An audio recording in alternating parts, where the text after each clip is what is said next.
Have you ever found yourself in a place where everything feels unfamiliar? The streets twist like a maze, the signs are foreign, and your phone, well, it decides today is the day it won't get a signal. That's exactly what happened to Tom. Tom had always wanted to travel. He loved the idea of hopping on a plane and exploring new places. So, when he finally booked his first solo trip to Brighton, a charming coastal city in England, he was buzzing with excitement. He packed his bags, downloaded a few travel apps, and brushed up on some basic English phrases. But as we're about to see, life has a funny way of testing you just when you think you're prepared. It was a crisp Monday morning. Tom had just stepped off the train at Brighton station, camera slung over his shoulder, map in hand. Yes, a paper map, old school, ready to head to his hotel. But within 15 minutes, Tom realized something. He was completely and utterly lost. He looked around. The streets were winding. The buildings looked the same, and he couldn't find the street name from his map anywhere around him. Okay, no problem, Tom muttered. He took a deep breath and remembered what he'd practiced. Notice how Tom used a polite request. Could you tell me how to get to... That's a great phrase when you're asking for directions. Tom nodded. But 5 minutes later, Tom was still not at the hotel. In fact, he was in front of a bakery that smelled so good, he almost forgot he was lost. Here's where things got interesting. This time, Tom used a different question form. Is it near here? Across from the bakery. That's a handy preposition of place. Across from means it's on the opposite side of the street. Tom turned around. And there it was. The hotel.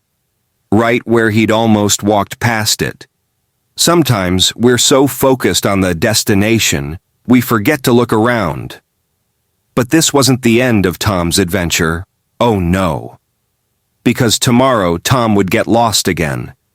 And that time, he'd end up finding something even more valuable than directions. Stick around for part 2 of Tom's story, where we explore how getting lost can lead to the most meaningful moments and teach us the best English in the real world. The next morning, Tom was feeling confident. He had made it to the hotel. He'd asked for directions twice and actually found his way. Maybe he wasn't as hopeless with maps as he thought. So, after breakfast and a quick Google search for cool places in Brighton, Tom set off to find the Royal Pavilion, a famous historic palace with towers and domes that looked straight out of a fairy tale. He stepped onto the street with a smile, armed with his map and just enough optimism to make him believe he wouldn't get lost this time.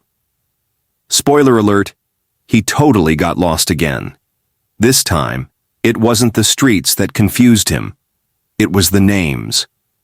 He saw a sign that said Pavilion Gardens and another that said Pavilion Parade. Were they the same thing? Were they near each other? He paused. Then he remembered something important. Ask. Politely. Clearly. Notice the polite phrase, "Sorry to bother you." It's a friendly way to start when asking for help. Let's pause. She said the entrance is next to the Brighton Museum. That's another preposition of place. Next to means it's directly beside something. Tom thanked her and followed the path past the fountain. And there it was, the Royal Pavilion, rising like a dream out of the trees. He felt proud, a little lost, sure, but more confident. His English was working for him. Later that afternoon, Tom stopped for tea at a small cafe tucked between 2 shops. He sat down and pulled out his journal. He wrote down every phrase he used. Excuse me. Could you tell me how to get to? Is it near here? Where is it located? Across from?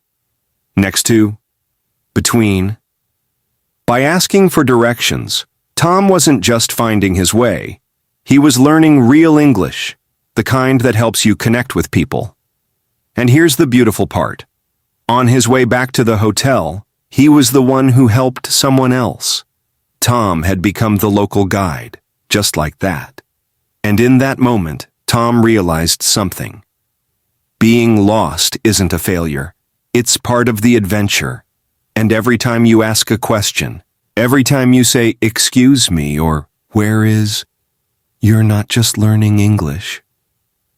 You're opening a door to connection. So the next time you're in a new city, don't worry if you get turned around. Just remember Tom's story. Be polite, ask clearly, and listen carefully. You might not just find your way, you might find your confidence. Thanks for watching. If you enjoyed this story and learned something new, hit that like button. Subscribe for more real-life English lessons and leave a comment telling us, have you ever been lost in a new city? See you in the next video.